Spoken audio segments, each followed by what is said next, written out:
Third Wheel Podcast. Welcome back. It feels like it's been forever since we recorded an episode. What do you think? I think just a lot has happened since we recorded. Yeah, I guess so. I'm Caleb. This is Shaps, the one, the only. Truly. I love that. You ever see that joke where it's like, it's the man, the myth, the legend, and then it's just Craig? Same thing here. The man, the myth, the legend, Shaps. Right. It's time for an episode of the Third Wheel Podcast, and I'm excited. Except what we have to talk about today is not the happiest of topics. What? What do you mean? It's all great in the world right now. I have to talk once more about Sydney Sweeney. No.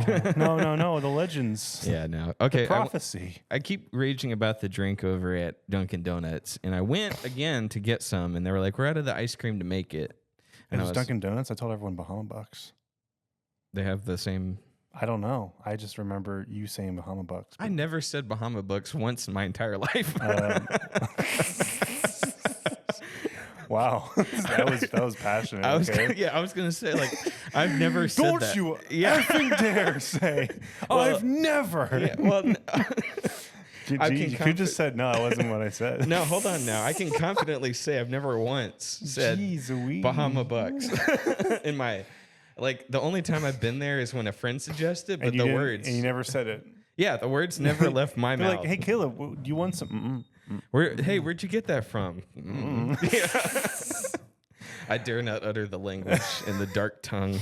Okay. What's that line from the Chronicles of Narnia? Do not recite the dark magic to me, witch. I was there when it was written. You're right. That was very passionate. I'm sorry. I didn't mean to tear you down. Don't you forget it. Yeah. Okay. So I go there and they're like, we don't have the ice cream. And I was like, okay, but I didn't order the ice cream. But they're like, no, we need the ice cream, sir, to make the drink with. I was like, oh. So I went to the other Dunkin' Donuts that's near our studio, and then I come up and I was like, do y'all have? I don't know how to order it. It's awkward because I think it's called Sydney's Signature, or it could be Sydney Sweeney's Signature. So I was like, can I get the Sydney Signature? And the guy goes, do you mean Sabrina Carpenter? And I was like, no. I would have said that if that's what I wanted. And I was like, no, the Sydney's Signature. And he's like, we don't have that. I was like, okay. But they had the Sabrina Carpenter. You didn't get that? No. But I did think of you as I turned it down. Yeah, dude. What the heck? Unbelievable. Sorry. Taking a swig of my not sponsored by Coca-Cola cherry. I thought of you as I shot it down. That's great. Yeah. Mm-hmm. I didn't mean, I just was like, Shaps might like that, but I'm just going to pass on that. I hope it's not on the way out the door soon because it's so good. It's like, yeah. If I had some, I would let you taste it. I would take the cup off, the lid. You would tell me it's Sabrina Carpenter Signature, and then you would give it to me? No. No, I don't know. Like, I could get it next time. I know that's your... Whatever. You like her better. If I start seing you wearing American Eagle jeans, we're done professionally. We're just done professionally. I was talking to Darcy yesterday, and she was like, that's an ad for women's jeans, but it's appealing to men. Yeah, like name one woman who's like watching that repeatedly. Yeah, no, I actually was like, that is a little confusing. So I don't know, but I'm not complaining because I know their sales went up after. Do they only sell women's jeans? I think they sell guys' jeans. American too, right? Eagle kind of sounds like a masculine brand, so I'm surprised if it would be only just women, but I don't know. Yeah, maybe. I imagine guys still flock to the store to get some. So, yeah, I don't know. Maybe Sabrina will not Sabrina. Maybe Sweeney will be there. Sweeney. Don't you dare switch. Don't you dare get them mixed up. There's a big difference. Really? Do explain the difference. There are two differences, right? It's not that kind of show, buddy. I don't turn on the weird sound effects where you hear the chicken barking or anything like that. Chicken barking. Yeah, I don't know. Whenever I see like a radio host on like a TV show parody, they always do that. Or they go with the, Yeah. I don't do that. Yeah, thank you. Like, you know what I'm talking about. I'm glad. I thought I was gonna have to explain all this, and you'd still look at me cross-eyed. Only a good day. Yeah, no. Why is I don't want to get too much into this, but like for some reason, and I asked you this yesterday, I was like, why is Sydney Sweeney politically charged now? Like, it's just a stupid ad. Like, I'm sorry. Like, they have plastered hot women on ads forever, and all of a sudden now people got a problem with it. What do you think? Honestly, I feel like this is being talked about just as much, or if not more, than the what was that ad with the kid Balenciaga? That they had a kid in there, and it was like really bad because it was like adult themed.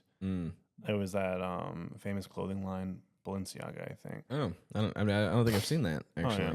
That was a big deal, and everyone was talking about it for a long time. But it was an ad, but it was still like it was putting children in bad places. So but that's almost like the same level as what's being talked about right now. Right, like everyone won't shut up about it for a much lesser. And I wonder if like Sydney Sweeney is like, I like this, I'm gonna keep doing stuff like this, or like, this is bad exposure. I don't think that's going to be a problem. I think the low point would have been when she sold her bars of soap with bathtub water in it. Yeah, that's the thing. It's like... Yeah. If this is where she's like, that's it, I can't handle the heat, I'm getting off the internet. Mm-hmm. If this is what does that, then she probably doesn't have good genes, I would argue. Like, she's not cut out for the celebrity lifestyle. I just don't understand. Is it because she's getting attention? Like, is that the problem? Or, I mean, I know ultimately what the argument is. I'm not going to get into what it is. I mean, you all know what it is, right? And I'm not going to put my stance on it. I'm just going to say, like, the people who are actually getting upset with her, is it like corporate suits? Is it people who maybe don't look like that? I don't know. Like, it's Sydney Sweeney. I don't know. It's not that serious. It's really not. Like, I mean, beer commercials that have hot women in them, like, you don't see anybody going crazy over that. Like, I don't know. The only thing I could see people getting upset about, it's like it's pushing an unrealistic beauty standard. That's been a topic of conversation forever. That I personally don't care. Like, if they're that pretty, just put them in the ad. Just do it. Like, nobody cares. But now it's turned political. I was like, what are we doing? It's funny how hypocritical it can be. It's like, well, they want ads like that to look realistic because you're gonna be wearing those clothes, right? But like, I don't know, superhero movies, like, or stuff like that, they're always these ridiculously gorgeous people, in like unrealistic condition, typically because they work out every day, every hour. But we're like, oh man, like that's good. That's good positive body image or something like that. Yeah, I mean, do you see me getting upset when Hulk takes his shirt off and being like, that's unrealistic? And he puts glasses on. He's encouraging reading, dude. He's encouraging me to put on glasses to look smart. It's not right. I'm not going to read a book. It's messing with my mind. It's insane. It's so crazy, dude. And I can't take it.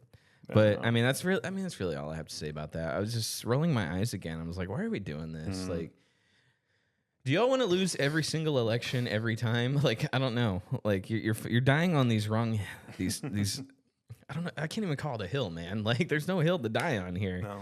You're in the woods. You're gonna die alone out here. So, wow. Do you know anything about this censorship thing that they're pushing? Yeah. So you're specifically talking about in the UK, they just passed a bill where they are, I don't know exactly how it works, but I think it can, like, cameras can now, government sponsored or sanctioned cameras can take pictures of you now on the internet. And so if kids are on, the way they pushed it is that they're like, oh, we're protecting children. Yeah. There's actually a really funny interview between Trump and their, I think, current prime minister. Nice. Where he's just like, oh, it's protecting kids. And the reporters are like, well, what's it actually doing? He's like, it's just for kids. It's protecting the children. We're like, it will lock out, I guess, certain sites if a kid is trying to watch something, but it takes a picture of their face and it puts it in a registry. Yeah. And it has to take a picture of everyone's face. And again, I don't know what the consent of that, and maybe they just do it through your web camera or something. But there's a lot of talks in America, there's people in America trying to push that same concept. Yeah. If that's what you're talking about, I don't know if there's another thing that just transpired with censorship, which is in the gaming industry. Yeah. Where MasterCard and like Visa, they are basically bullying these game distributors into removing a bunch of adult content on their platform. That's probably the one I'm thinking of. Yeah, and now that's basically opening a door to where they can just do that for anything. Pretty much, yeah, and just censor it. I mean, how long until it's political, right? Yeah, no, dude. You thought Sydney Sweeney caught fire real fast. Oh, my God. Yeah. Censorship. Oh, I hate it. Sorry, are you familiar that much with the second one? I mean, I just know. I mean, that's basically like the bottom line. Like, there's plenty more videos that go way deeper into it, but bottom line, that's what it is about. And it's not something that's new, but I mean, the government's been trying since the dawn of time to get into your house, right, and to remove content that they don't want you watching. And it's all about the children. That's the easiest sell, because if they do that, then they can get all the moms in America to agree, and dads, I guess. But and did it already pass? Is that what it is? I mean, not in America. Like, there's nothing officially on paper in America. But it's all the corporations that are bullying people into submitting to it, essentially. So, do you remember when government tried to push SOPA? You remember that? SOPA, Stop Online Piracy Act. Oh yeah, I remember that. And it was this big deal. Like Total Biscuit was like making his videos, and I'm sure if Moist Critical was around, which he kind of was, but nothing like what it is now. But like everyone was just like, we are so against this. We're protesting it. Wikipedia took a day to protest by blacking out all their articles, and they said if SOPA passes, then Wikipedia has to go away. I love Wikipedia so much. So when they ruined my study night by blocking out their whole site, I was like, we have to stop this. So it was like a unanimous vote against it. But it's like you said, since the beginning of time, they've been trying to censor the internet. They've been trying to control it, and it's such a invasion of our freedom. And like, it's almost just like Stop Online Privacy Act. I would say. Do you remember net neutrality?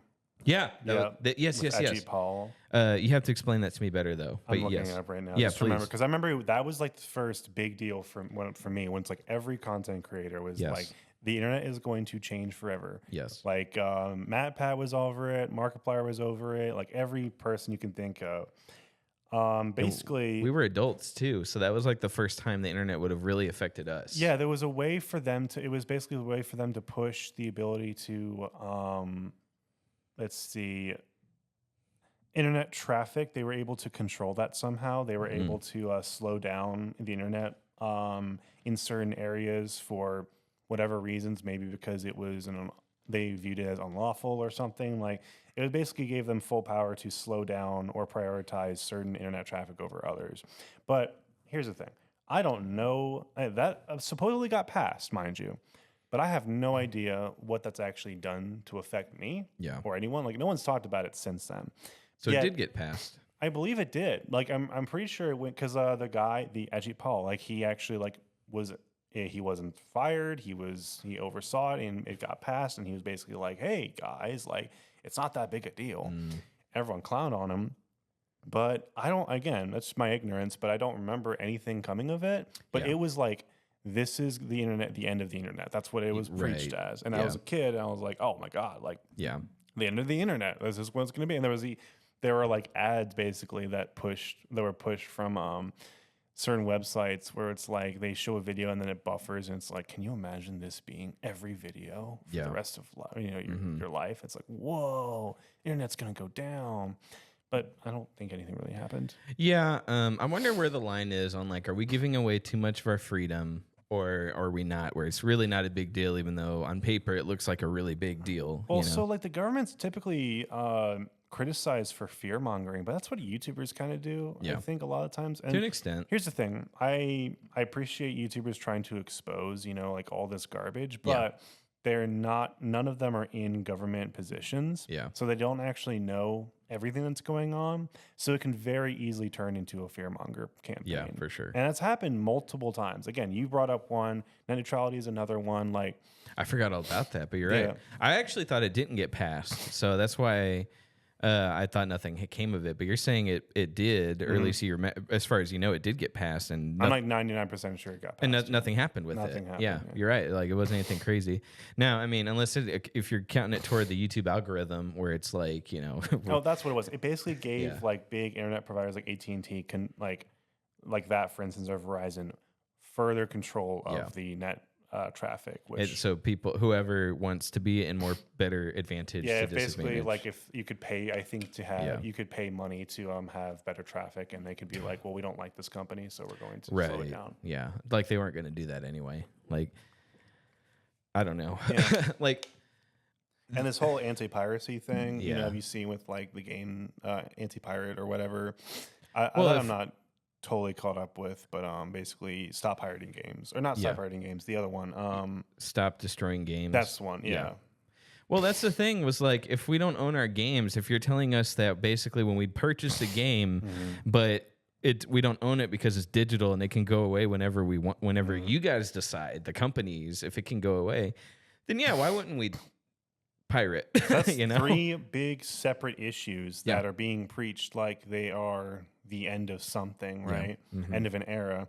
And I think those are all important issues, but I'm just like overwhelmed with like how much is being talked about it. And again, like Mudahar, Moist Critical, Asmongold, they're all talking about all three subjects at once and saying, like, and rightfully so, but I'm just like, I don't know, like what's actually, is anything actually going to change? And here's the thing, something might actually change that will affect my daily life, right? I just remember there was like 4 or 5 examples of things that have happened and they never did. Yeah. So I don't know. Maybe I don't want to be a sheep, but you know what I mean? Let me tell you, the only thing that's affected me in my life is always been the adpocalypses of YouTube.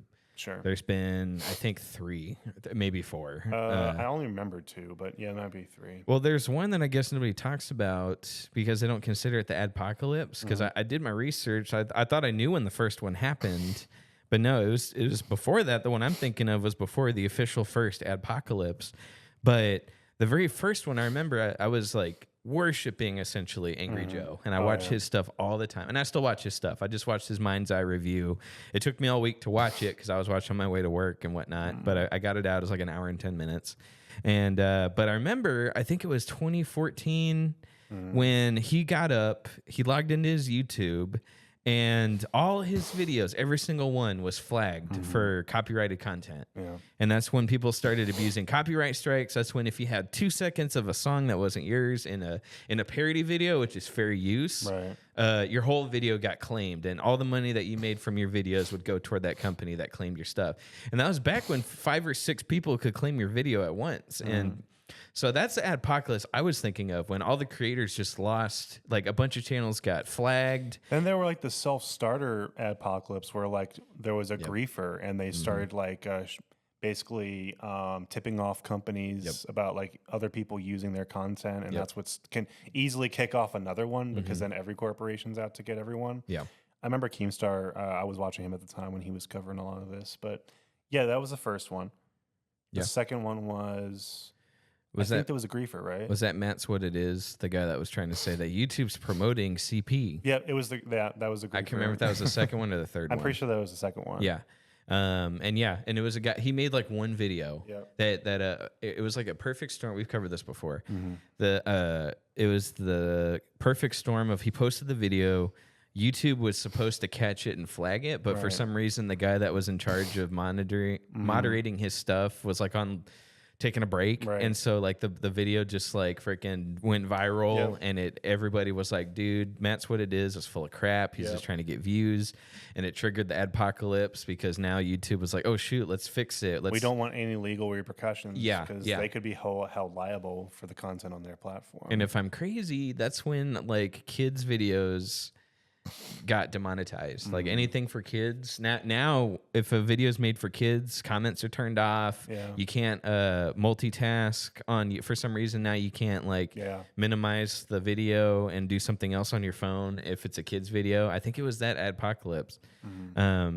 But anyway, back to my original point. The only thing internet-wise that's affected my life has been the adpocalypses and YouTube's copyright strikes and monetizations. We even had a thing with copyright strikes once before on our channel, and that was when Steamboat Willie hit the public domain. You remember that? We just posted. You're like, "Hey, bro, this is a great time. Everybody's doing it," and I was like, "Okay, cool, let's do it." And then boom, copyright infringement. I was like, "What?"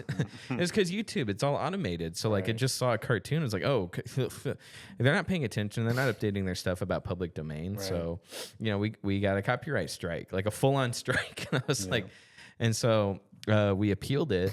And again, I chose the risky appeal where if Disney logged in and disputed us, it would have counted as a permanent strike on our channel, no matter what. But I was very confident, since it was public domain that we only had 100 subscribers at the time, that it wasn't going to happen. And so I hit the risky 7 days for Disney to respond. If they respond, our channel gets hit. But if they don't respond in 7 days, you're off the hook and they can't appeal it. Also dealing with like 800 million other channels doing the same thing. Yeah. So like, oh yeah. Because like ours isn't even a big It wasn't even high up on the list. No. If you Google Steamboat Willie on YouTube, if you type it in, ours is like 57th when you scroll down. In fact, actually, I want to test that. Hold on. Let me see here. I like that idea. Let me see. Steamboat Willie. I'm going to take just a little bit of a break while I look at that. Steamboat Willie. How far down the list are we? It's got our logo all over it, guys. I encourage y'all to pull out your phones and get on it.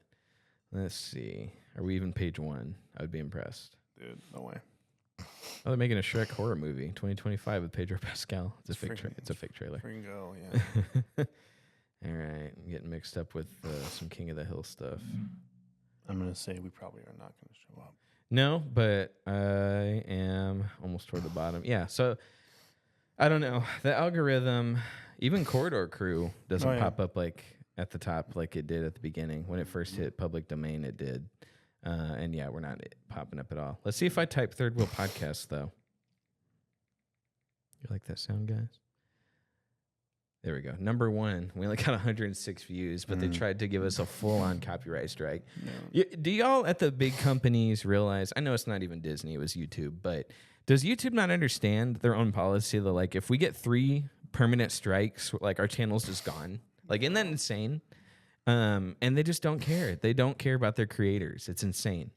But yeah, anyway, back to my original point again.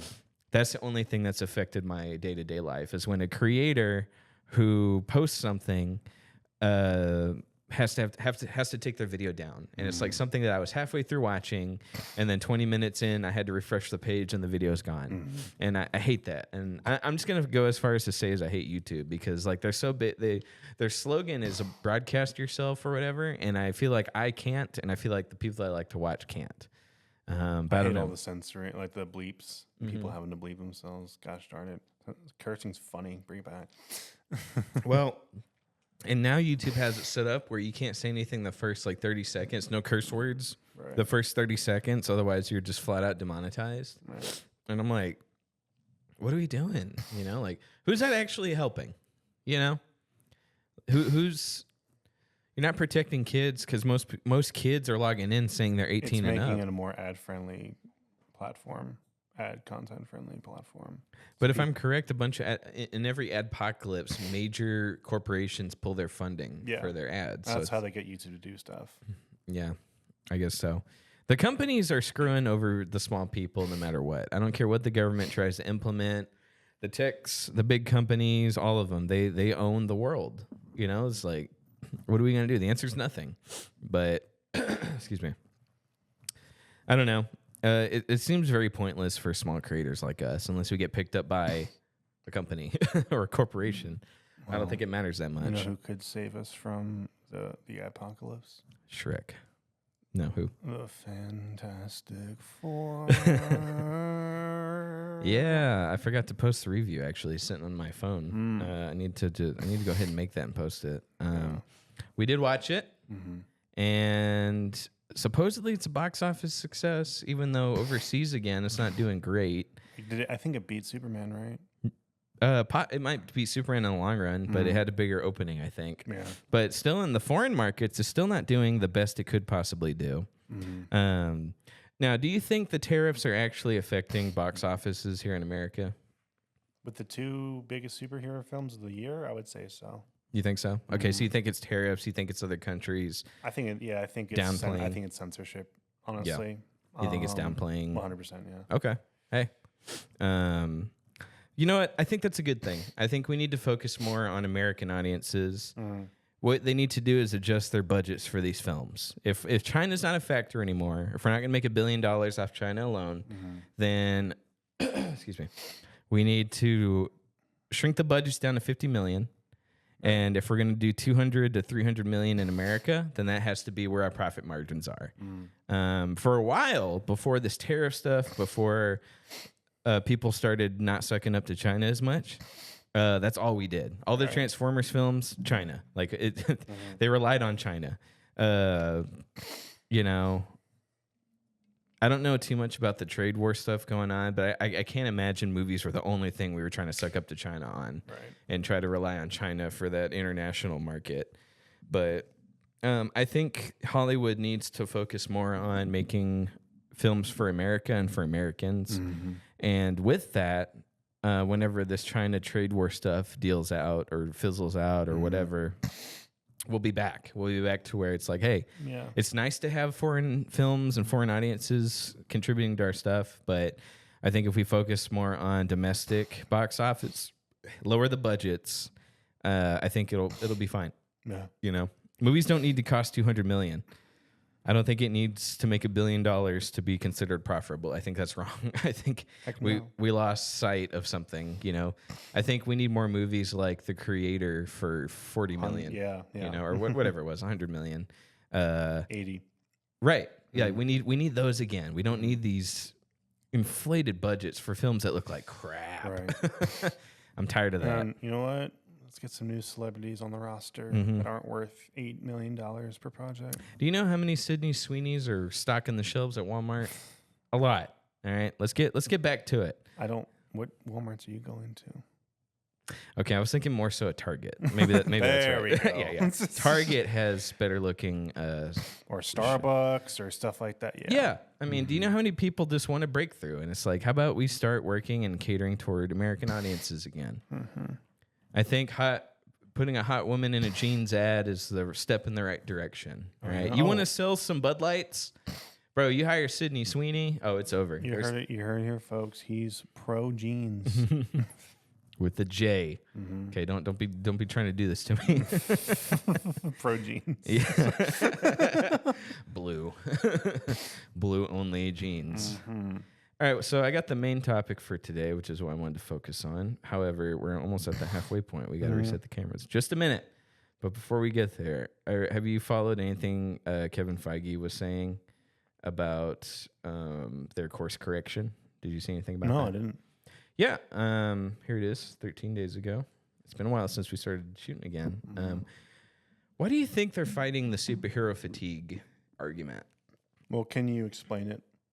Yeah, so everyone asked every time a movie comes out, literally every time, they ask Kevin Feige, who's head of Marvel, they ask James Gunn, who's now head of DC, or whoever. They'll ask anybody at Sony who's ripping off MCU films. Yeah.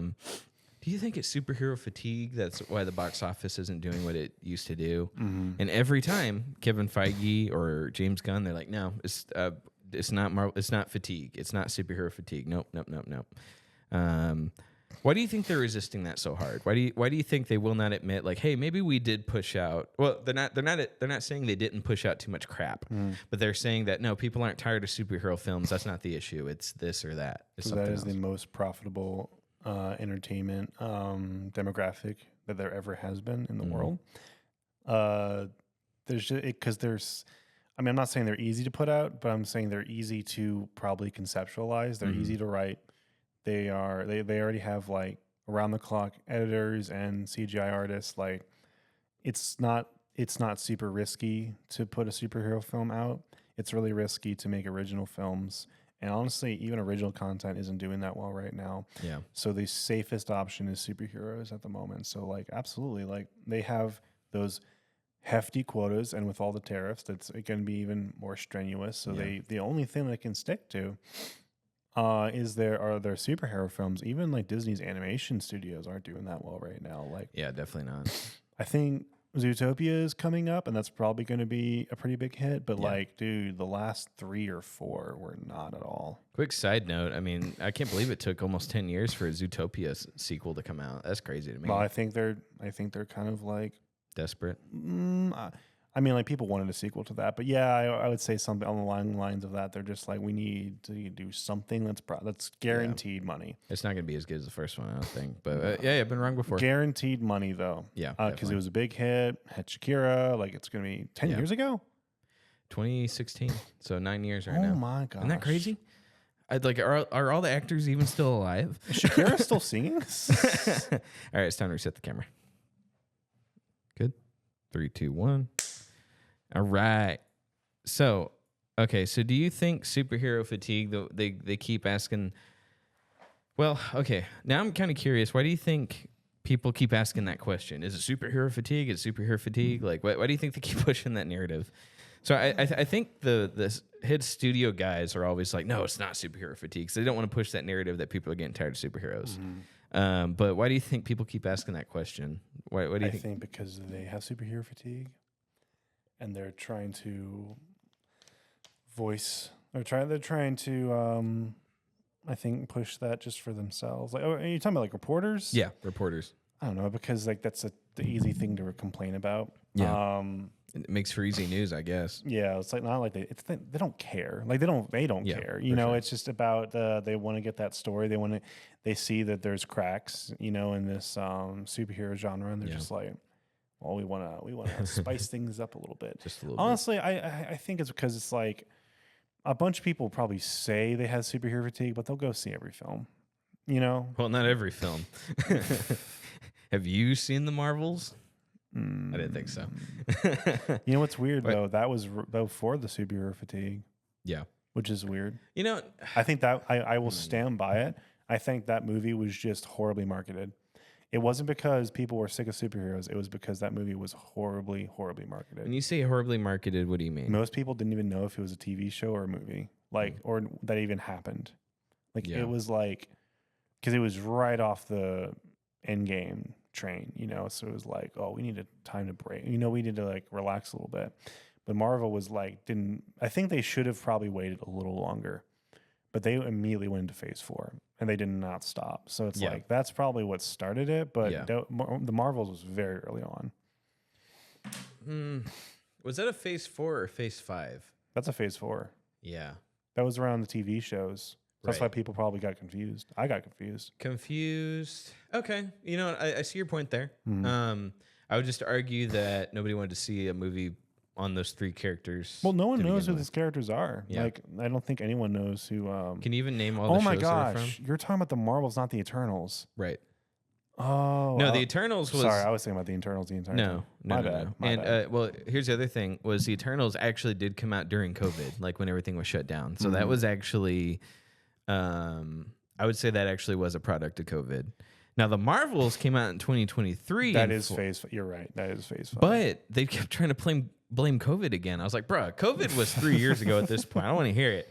You know, those 2 weeks of symptoms we all had. No, that is definitely... honestly, this year was just such a sad start with Cap 4. Yeah. And just like dead. I think like it died last year and it's dead this year.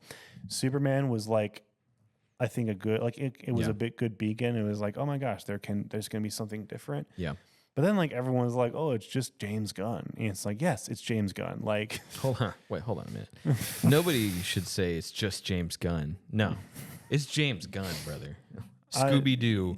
Yeah, people are like, that's right. You get it through your thick skull, buddy. He got that franchise's sequel. Yeah. Yeah, he did. I turned out for that first movie. I'll tell you what. I couldn't get my parents to pay me to go see the second one, but I saw it on VHS. Did you go with a girlfriend? Dude, I was like 11 when it came out. No. Go with a girlfriend? Righty, where are you? That's how you date a 13-year-old. You're like, hey, I'm going to see Scooby-Doo. I'm like 11. Like, hey, my parents just bought 2 tickets to Scooby-Doo 2. You want to like come there's with me? There's 2 movies and there's 2 of us. I wonder if I got to restart my life. I wonder if I could go back in time. I actually wonder what kind of crap I'd pull with your modern day intelligence. Because if I was 11, I would so try to go out with 18-year-old, someone above my age. You would try to what? Yeah, just try you to try see to get someone thrown in jail. Well, I didn't want to say, I would totally try to go out with a 15-year-old. Why didn't you say 17-year-old? Because I didn't want it to be weird. But 18's not weird. Got it. Okay. My bad. It's bad either way. Maybe we should just scratch that whole conversation. I'll leave that up to you. Caleb, I'll send you this episode to edit this time. Oh, gotcha. Yeah, sorry, but just net neutrality, please. Yeah, something. Just neutralize me. Caleb, did you forget your meds? No. Yes. Where were we going with that? James Gunn. I don't know where you're going with that. James Gunn. All right. Okay. It's not just James Gunn. It's James Gunn. Okay. He's carried so many franchises. Now he's carrying the whole weight of the DC franchise on his back. Okay. But before that, he was carrying Marvel for like half a second. When he got fired from Guardians 3 for like a week, everybody rioted. There wasn't a single person who saw that report by that Republican journalist and was like, we want James Gunn's head. Everyone was like, bro, leave James Gunn alone. And then they fired him, and everyone was like, bruh, no, we need him back. Like, everyone signed the petition that Bob Iger was being stupid, or Alan Horn, whatever the heck, whoever it was, idiot. Like, so. Yeah, well, what I liked about Superman and Fantastic Four is that the humor is finally settled a little bit. Everything's calmed down. Fantastic Four wasn't even that funny. Yeah, like not in, and you're not digging at the movie. You're just saying it wasn't. It wasn't intentionally trying to be. You know, it like actually had a lot more emotional and serious tone. You're talking about there wasn't a scene where Discount Falcon was like, nobody saw that. He's like in the middle of the woods. Like there's clearly nobody there. Yeah, no. They didn't have that. Superman actually probably had a little bit more humor, but even then, it was like compared to freaking Thor 4. Yeah. Where everyone was like so done with. Where all the goat the goat horses like. Yeah, honestly, I think Fantastic Four was almost completely derived of quips. Yeah, and Superman had like a lot less than I'm used to. So for a James Gunn film, I would agree with you on that. Oh yeah. I really hope we get a sequel to Superman. I don't know. He'd have to cut the budget in half, but I don't know. I really want to see Lex Luthor again. That was so cool. Yeah. There's a James Gunn quote where he said, "We're building up to something, but it's literally not what any of y'all are expecting. We're not. It's not." And he didn't say no Justice League, but he hinted that that's not what we're building to. We're building towards something, but it's not what y'all are thinking. So I was like, okay. I wonder what that could be. Legion of Doom movie. That'd be pretty cool. But I don't know. And I just want to see Lex Luthor again, man. I really don't care. Yeah. I want to see Lex Luthor with the Legion of Doom. What if they did like a Lex Luthor? I know, roll your eyes, everyone, but what they did with the Penguin? They do a Lex Luthor show. Oh, that'd be sick. Yeah. I'd even be down. Like, okay, James Gunn has earned my trust so hard, and I know I'm sucking him off. I get it. Hard, all right, yeah. Really hard. All right, I get it. But when he announced the Waller show, I wasn't convinced. But when Peacemaker came out and Superman came out and all these really good movies, Creature Commando, I was like, you know what? If anyone can make a Waller show, it's James Gunn, and make it interesting, make it good. Amanda Waller's a really cool, underutilized character.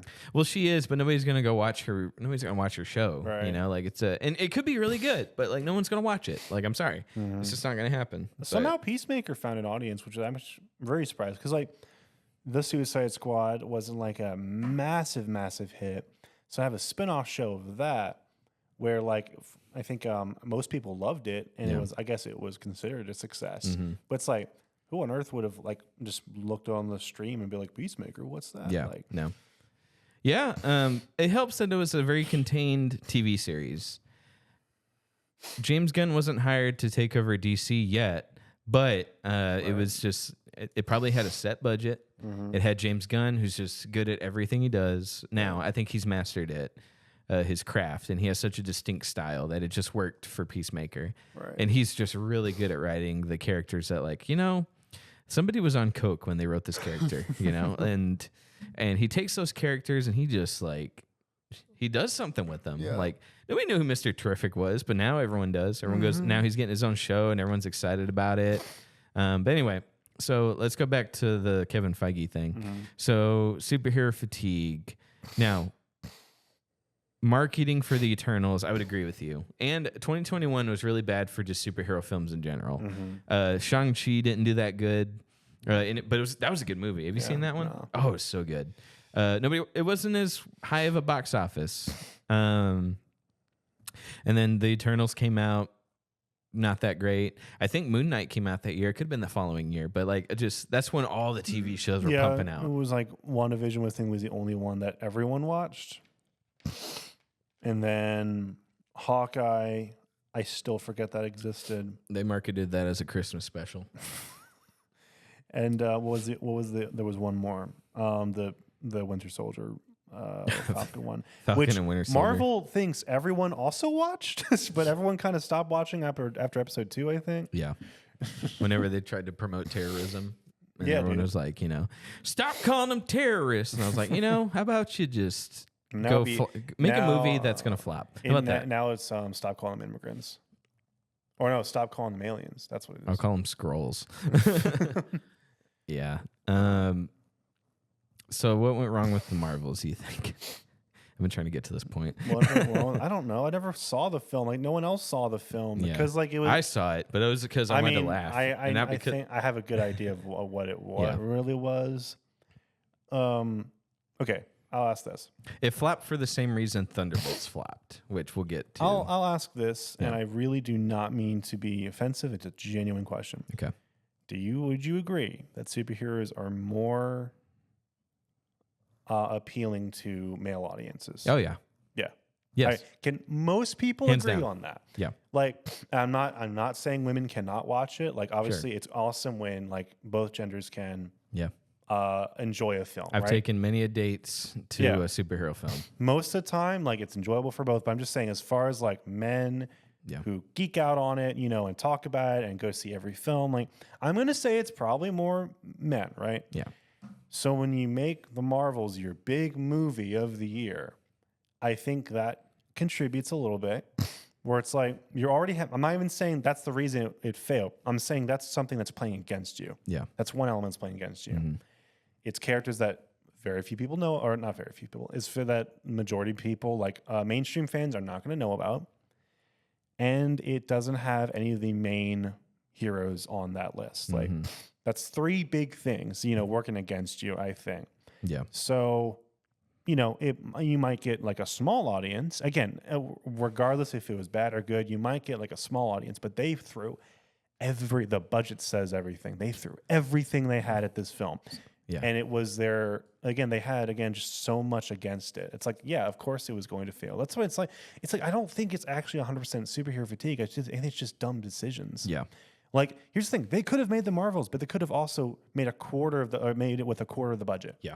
And it would have been just fine. For the amount of nothing it probably would have made its money back. Yeah. But the fact that, what was it, $250 million? No, it was $312. I looked it up. $312 million. For an hour and a half garbage slog snooze fest. Like, come on. Yeah. Like, yeah, no, you're right. I think that's really what it is, and it's kind of like they want to simplify it into being just superhero fatigue. But no, if it was a good superhero film with a very, you know, like recognizable hero, and I think just something more appealing, you know, like for the mainstream audience, like it'd be fun. The mainstream audience is what made the superhero craze to begin with. It's not comic book fans. It's the mainstream audiences, right? It's not women. Yeah, it's not, I'm just going to say it. It wasn't women that made the franchises perform well at the box office. Yeah. It's, I mean, I don't know about China. It's bring your family or it's bring your date. Like that's typically, that is what made the films. Yeah. And then it was all the kids, you know, who begged their parents to come to go see it over and over again. Those days are over though. That's not going to happen ever again. We'll see. I don't think with superheroes, at least, it just can't happen again. To get a big of event to not that level, you're never gonna get that again. Like you'll still get kids going to your movie, but to that level, dude, I remember right. The week before or the week of Endgame when it came out, I was volunteering at this like kids event, running camera or something, and the guy on stage spoiled the film. Ooh. And I'm telling you, these kids grew up on this film, and some of them, like, you know, they were born after the movie. I know who you're talking about. Yeah. I was there. I didn't see the film yet, so it was spoiled for me. And I'm telling you, that person was like booed off the stage practically. Yeah. And I'm just like, that you don't mess with that, but also you're never gonna get that again. Yeah. Like. You'll get that with Fortnite maybe, but like Minecraft. Yeah, but if I went on the same stage today and there were that many people there and I spoiled the Marvels, nobody would boo me. Like, nobody would know. Oh, the Marvels, is that like Spider-Man and Shazam? Exactly. Exactly. Yeah. Hey, what happened to that guy? Did he ever like admit his mistake, or he just go into hiding? Whatever happened to that dude? Who? The guy that spoiled the Endgame. I've never heard of. I never heard about him again. Okay. I mean, I know he got in trouble, but for that. Yeah. But yeah, it was. No, I don't know what happened to him. Did he like try to? Okay, so you're talking about a church that we've talked about before. I mean, yeah. And I remember that event, and people like you still talk about it to this day. You were there? No, I remember hearing about it from everybody. No, dude, it was everywhere. Yeah, because I still hang out with it was Gateway. Yeah, all right. The Gateway's not going to be relevant anymore next year. The worst part was how arrogant he was and ignorant about it. He was just like, "What? What's the big deal?" And it's like, you're so out of touch. Oh, yeah. People take that really seriously, dude, especially they were back then. Crying. Yeah, like how could you have possibly spoiled that? Yeah. Brianna, who's been on the show, she's brought up like, "Oh, did you hear about this guy?" So yeah, and then Madison before they were married, they all heard. I've heard separately from them. Imagine and other if people. like you brought your friend to church and then you're gonna go see the movie. Yeah. I was gonna go see the movie that night. Yeah. I was like, so you hadn't seen it yet? No. That sucks, dude. What an idiot. It was so bad. Yeah. I still remember that. As like again, that was church, but like that is the biggest, like, you don't do that anywhere. Like, don't mess with that stuff, especially with like kids and stuff. But like that was dude, I mean, I know so many families where that was what they did every time a Marvel movie came out. They went to go see it and it was building up and they all went, they paid a bunch ton of money like to support that story. And now, where the heck are we? Like, what's a Fantastic Four? What's a Doomsday? What is all? It's like, okay, well, this is appealing to people from like the early 2000s and mid 2000s who remember the Fantastic Four movie, I guess. But let me tell you, this episode won't come out for a while. Fantastic Four will have been long since, so I'm gonna spoil the end credit scene of Fantastic Four. Okay, I'm just letting you know. So if you don't want to hear it, people are going to see it because of this anyway. So it's like, but here it is. This was probably one of the first times in my life where I saw an end credit scene and I really didn't feel that much. That's not true. Oh, unless you're saying anger isn't one of those, because I remember you hated the Cap 4 end credit scene. Are you saying you're indifferent to it? Yeah, I felt nothing. Oh, okay. Yeah, like I didn't feel anything. No, exact same way. Now, if so, it was Dr. Doom. And not his face though. That was the thing. If he turned around and it was Robert Downey Jr., that would have actually made it worth it. Yeah. But it's almost as if they're like, are they just trying to make sure they don't shoot themselves in the foot for a fifth time? Yep. Or what if something happens with Robert? Like, well, is that damage control? Do you think that's what it is? Well, I'll tell you what I think it is. I think they didn't pay him to come to set that day. So it wasn't him, it was a body double. That's what made me mad. Well, not mad, just made me like not care, like just feel nothing. Yeah. Because like it's probably not even Robert Downey Jr. in the outfit. It's probably just a stand-in. He would have charged $50 million to come to set and him turn around. That would have been the whole scene. He would have charged a buttload of money for that. Right. That's why Dr. Doom didn't turn around. I will bet my next paycheck that's why he didn't do it. Dude, I probably would have gotten chills if he did. Yeah. Because then that's what you expect. You expect them to take the wuss way out, right? That's what I was expecting them to do. Yep. But if they subverted expectations and they did do the head turn, I know it's such a stupid little thing, but it's like that would have made the end credits worth it. That would have made going to the movie. It's like so much more worth it to me. I don't know, like because they keep on pushing that this is going to be the thing that leads up, and then Thunderbolts is going to be the thing that leads up. It's like neither of those films actually led up to much. Yeah. So as much as I like those movies, right? I like Fantastic Four and Thunderbolts, but you're right. You're right. It's carrot on a stick, right? Because like think about the original Avengers. When Thanos stood up at the end credit scene and he turned around. Was it Josh Brolin? No. But he turned around and we saw his face. And it was like, now imagine nowadays where it's like Josh Brolin's too expensive to come on set. So they go, to challenge them as a court death. He can't say anything either. Yeah. Because they didn't even get his voice. Nope. It's just him in the cloak. He doesn't say anything. Nope. So imagine Thanos just going. But doesn't turn around, says nothing. Just gives a little wink to the audience. Yeah. No. Like I said, doesn't turn around, so there's no wink. It's just the back of his head. And then you get to Age of Ultron. By then, they casted Josh Brolin. I understand why he didn't speak in the first one, because they didn't know who was going to play him. They didn't know what his angle was going to be. I get that. So that makes sense. But he turned around and he smiled. Right. Right. That's... At the time, nobody knew who Thanos was either, so nobody got it. Right. But then by Age of Ultron, we were like, okay, Josh Brolin's cast. He can talk. We know what he wants. So that scene where the glove turns around, the gauntlet, and then he's like, "Fine, I'll do it myself." Yeah, like yeah. Oh, I got to change my pants. And then you get to Fantastic Four, and it's just like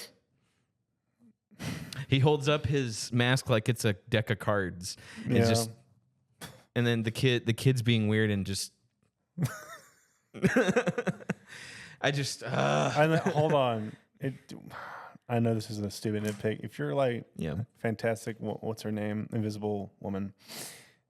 So that's your kid, right? And you're seeing the kid or a perfectly strange stranger playing with your kid. Would you give them a moment? Would you give them a moment of silence, like a good minute or so of them going like So that's why I was so indifferent, because it was like, oh, they wanted it to be like, oh, it's Dr. Doom. Right. But like, we know it's Robert Downey Jr. They wanted one of those videos on YouTube where it's like, it's like, no. I was sitting here like, oh, it's cut to black. I think when we went to the theater, it was like, look at them. They got the balls to do nothing.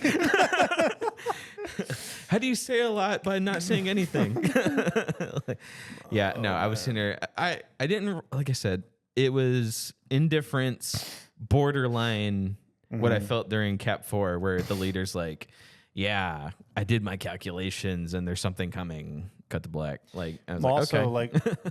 Okay, so the end credit scene, the big end credit scene from Thunderbolts, that scene's not in the movie. No. They don't explain it. They don't say how it gets up to it. Yeah. So I'm like, right. Why do you keep doing this stupid carrot on the stick, teasing the audience, and then saying you have to come see this movie? Because that's the way these movies, that's the way these movies are marketed now. You don't go just to see the movie, you go to see what's coming next. Yeah. That is a huge reason why you go to see the movie, just to get to the next thing. It's getting to the end of the book, not the meat in between, right? Yeah. So like, but that used to work. It used to work. It did. It used to work. Whenever, like I said, when Avengers was over, and then there was the mid-credit scene where you saw Thanos. Like, dude, you can't tell me. That stuff was special. That stuff was like, you never see that. You can't tell me that you weren't like, oh my God, they're making a second Avengers. Even at the end of, I forget which film it was that had the twins. That was Winter Soldier. Yeah, Winter Soldier. Yeah. Even that scene, it's like every movie had something that was building up to something really cool. And it's like, oh my gosh, I wonder what these are. But then they showed their faces. They had characters who talked. It's just Dr. Doom, supposedly. But now it's like, well, we don't want to spend too much money, so we can't afford to use the real actor. We can't tease Doom with Robert in this one. He's too expensive. And I get it, but it just, I'm with you. It was just. It pains me that a bunch of people probably only saw this movie just for the end credits, because I know, which again was nothing, right? Basically nothing, a stand-in, So, oh well. I felt as much joy as at the end of Shazam when Superman shows up, and it was just Henry Cavill's body double, and they don't show his face for obvious reasons, right? So. They put Henry Cavill in Black Adam end credit scene, but they wouldn't put him in the Shazam, the good movie. I don't get it. It's because The Rock refused to do this movie unless Henry Cavill looked impressed. Yeah. God, it was. You remember I was talking about that film? I was like, you remember the end credit scene? It's like, yeah.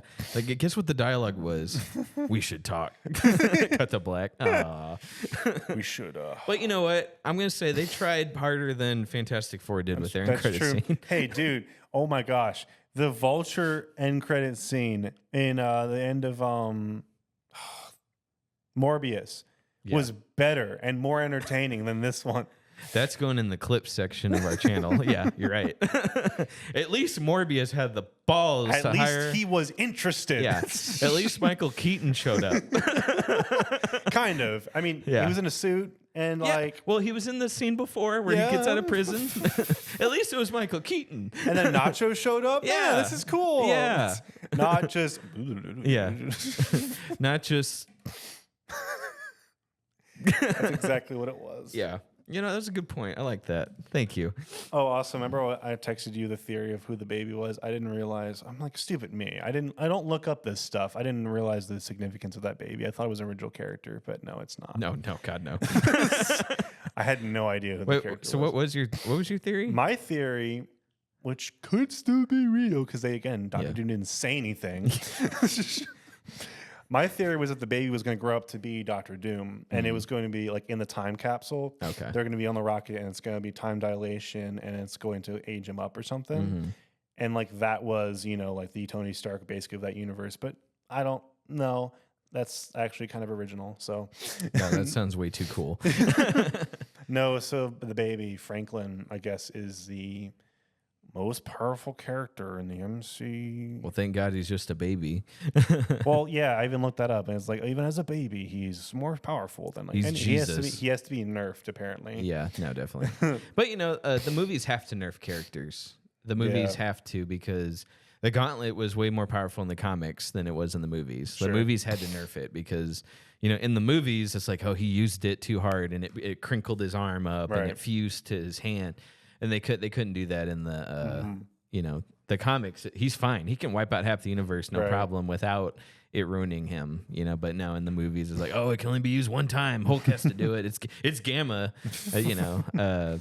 So, but that was fine. So I don't mind. I don't mind nerfing for the films. It makes sense because then you get the Marvels where everybody's too strong. So, do you think? I guess we're spoiling the film. Yeah. Do you think Galactus is done, or is he going to come back? No, I hope not. Do you think they should? That to me was like a blatant shelf move. Yeah. Oh, is he dead? Is he not? I don't know. But I think he can appear in Secret Wars because Secret Wars is where all the characters are together and they're like trying to fight something.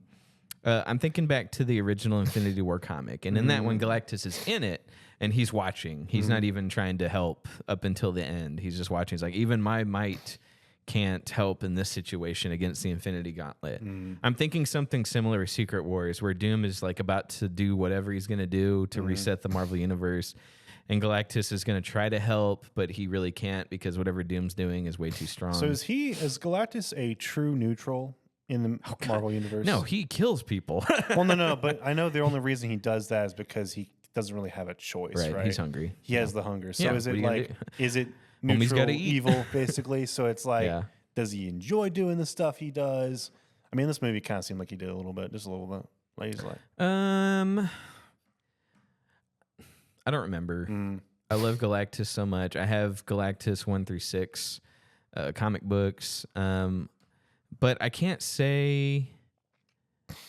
I don't think he's evil. I think it's always been a necessity type thing, and even in the movie, they were like, "Hey, I'll spare your planet if you give me the kid," and he's trying to pass his hunger onto the kid so he can be free. Right. So now, based on what I've read, I'm going to say no, he's not evil. It's just more like a necessity thing because he's helped good people before. Like when they were fighting Thanos for the Infinity War storyline, like Galactus was trying to stop Thanos just as much as everybody else. So. Yeah, you know what? I will say this Galactus fight was really, really cool. It made me kind of sad that he's a one film villain now because I'm like, he's such a galactic threat. Yeah. That I'm surprised. Like he I think he's deserving of to be like a trilogy villain, but he should have been an Avengers movie. Personally, I'm like, yeah. But how they handled it in the film was fine. Like, I mean, that's how they would have done it. Like, I'm proud of them. It was good. I'm proud of them for not doing the Deus Ex Machina. Where is it Deus Ex Machina or just Ex Machina? Either or. Okay, cool. I'm glad they didn't do, because in the comics, Mr. Fantastic just builds, he calls it, I think it's called the Ultimate Nullifier, and it's literally just an anti-Galactus gun. So it's literally, and it's handheld. It's not like a big laser. Yeah, it's literally just he builds a gun that beats Galactus. Like, I'm glad they didn't do that. They had just the baby soda can him. Yeah. No, I'm proud because they were like, they had a plan. And it was like, let's just take Bikini Bottom and push it somewhere else. No, and then it failed. And I was like, it was cool. Obviously, it was going to fail because the trailer the scene with him stepping on stuff didn't happen yet. But yeah, for sure. What I really liked, nice. I really liked. So at first, I didn't like how the baby saves Invisible Woman because it was like, oh well, that's a Deus Ex right there, right? Sure. Of course, the biggest trope in the world where you die and then you get healed. But I did like how she did everything in her power to save the baby, and the baby returned the favor, basically. Yeah. That's how I looked at it. Yeah. So I wasn't actually mad. I think that was a gripe I had at first, and then I kind of like thought about that, and now I kind of like it. But overall, I liked that film. Me too. I liked it a lot. end credit scenes now kind of make or break something for me. I ain't gonna lie to you. So. Yeah, and they want them to. Yeah, they want it to. Mm-hmm. Yeah, they want this to be like the thing that drives you to next year. It's like, no, it drove me home. Am I going to be thinking about this scene next year before Doomsday comes? No. Which I think Doomsday will be good. I think we're finally course correcting into stuff people want to see again. Yeah, I really do. So I think Doomsday is going to be what kind of we all want. Mm-hmm. So yeah, I don't know. And I was pleasantly surprised by Fantastic Four. I told you like a week before we saw it, I didn't have high hopes for it. And I was wrong. It was a good movie. Did you like that Superman more? I'd say they're about on equal footing for me. Well, okay, so Superman is being crushed by a meteor, and the Fantastic Four are in a sabotage rocket. Which one do you save? Oh, dang. Meteor is made of kryptonite, by the way. Oh, no. Oh, God. I'm going to get kryptonite poisoning picking. Superman, probably. Oh. You just let a baby die. Good for you. You said Fantastic Four, not 5. They made a point in the film to say it's not 4, or sorry, it's not 5 yet. So the baby's there. Whatever. All right, that's it for this episode. Trick question. That was rude, sir. I would have said something for Superman too. Yeah, no. You let a regular white human male die. Shame on you. He's not human. He's an alien. Wait a minute. He's wearing American Eagle jeans. Get him. Yeah, James Gunn was very big to point out he's an alien. All right, that's very important political topic. Let an illegal alien yeah, with that. Yeah. All right, with that, we'll see y'all next time, guys. Bye. Thanks for joining us.